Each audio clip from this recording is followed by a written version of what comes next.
Welcome to Deep Talk 11.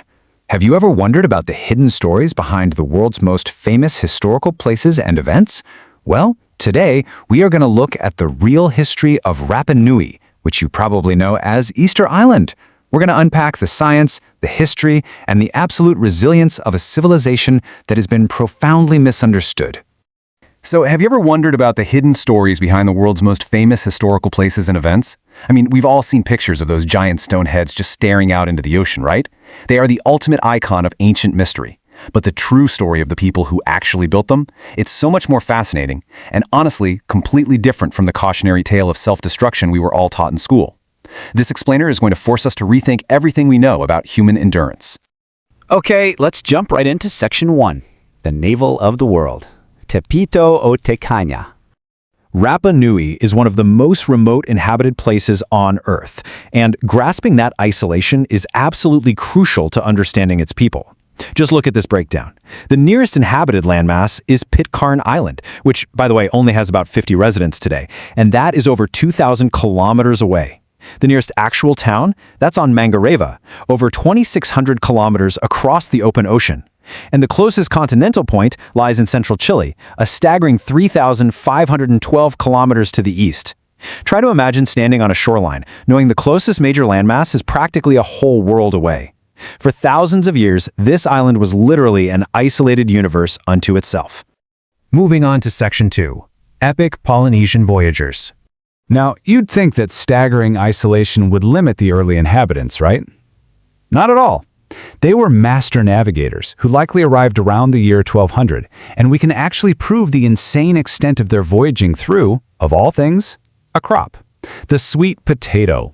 We know for a fact the sweet potato originated in South America, yet the Polynesian word for it in Rapa Nui is kumara, and the words used by the Quechua and Aymara people over in South America, kumar or kumara. This undeniable linguistic overlap is a massive clue.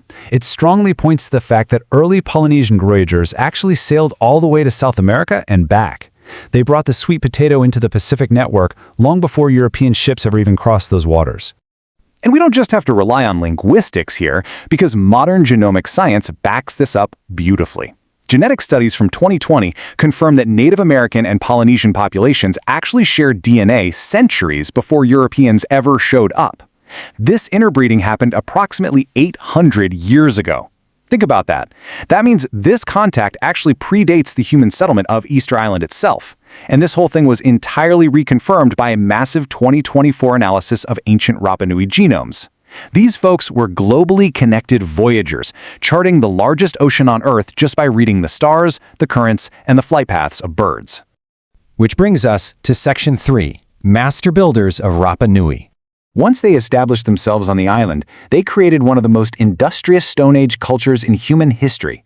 They engineered the Moai, the legendary massive stone statues that have completely captivated the world's imagination. These monuments were mostly carved from volcanic tuff, which is this porous, easily worked rock found right in the island's craters. They were masterfully crafted to represent their deified ancestors, standing watch over their communities as the absolute focal point of their spiritual lives. But the most mind-blowing part is the sheer scale of their operation. There are nearly 1,000 of these towering, monumental statues still on the island today. 1,000! Imagine the societal organization, the engineering prowess, and the agricultural surplus it took to carve, transport, and erect 1,000 massive stone figures. Some of these weighed dozens of tons, and they did all of this using nothing but tools made of basalt and obsidian. No wheels, no draft animals, no metal tools.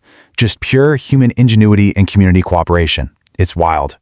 And their ingenuity definitely wasn't limited to the statues. They also built these highly specialized homes called hare penga. A lot of people call them boathouses because they used elliptical basalt foundations and thatched roofs that were brilliantly engineered to look exactly like an inverted boat hull. This aerodynamic design was a total game changer. It allowed them to effortlessly withstand the notoriously strong, relentless winds of the island. Some of these structures stretched up to 45 meters long. That's huge, big enough to shelter entire extended families under one secure, weather-resistant roof. All right, let's look at Section 4, Debunking the Ecocide Myth.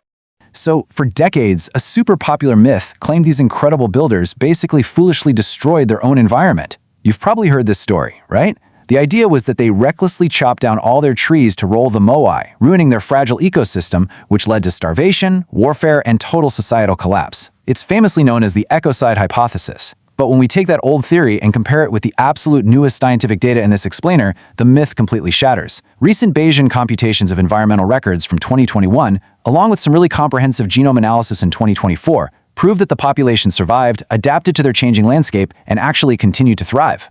Cutting-edge 2024 research in the journal Nature confirms this explicitly. The ancient genomes reveal a population that was highly resilient. They absolutely did not experience a demographic collapse before European contact. Actually, scratch that. It's more like when their environment naturally changed, they proactively changed their agricultural practices to match it. They started using rock mulching to enrich the soil and protect their crops from the wind. They were adapting, they were surviving, and they were maintaining a stable, complex society. The whole idea that they destroyed themselves, it's just simply untrue.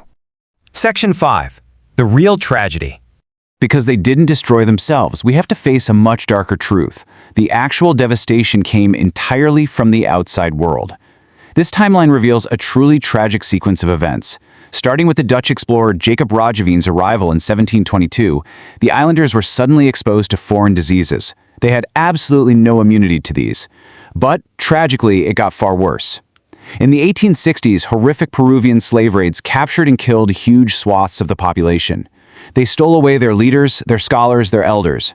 And then, by 1871, missionaries and foreign businessmen evacuated most of the surviving Rapa Nui to places like Tahiti to work on plantations, essentially emptying the island of its native guardians completely. By 1877, this once thriving industrious civilization of thousands was tragically reduced to just 111 native inhabitants left on the island. Let that sink in. Just 111 people. And of those, only 36 had any offspring. In just a few short generations, over 97% of the population was dead or displaced. With the loss of their elders went vast amounts of the island's precious cultural knowledge, their unreadable script known as Rongo Rongo, their oral histories, their ancient traditions. So much of it was lost forever to the violence and exploitation of the outside world. But let's look at Section 6, a culture reborn. Because despite that devastating low of just 111 people, the Rapa Nui story is ultimately one of incredible triumph. The population has powerfully rebounded. The 2017 census recorded over 7,700 residents on the island, and nearly half of them proudly identify as indigenous Rapa Nui. In 2007, the island achieved a major political milestone, officially gaining special territory status. Today, they vigorously celebrate their living heritage. They have amazing events like the vibrant Tapati Festival. It's this massive annual celebration with traditional cooking, intricate wood carving, and epic canoeing competitions. It keeps their ancestral skills vibrantly alive for the next generation. So, what does this all mean? The Moai don't stand as a warning of self-destruction. No, they stand as a towering monument to ultimate human survival, resilience, and sheer brilliance against unimaginable odds. It really makes you wonder, what other historical truths that we learned in school are just waiting to be rewritten by modern science? If you love history, untold facts, and cinematic storytelling, you're in the right place. Let's dive deep into history.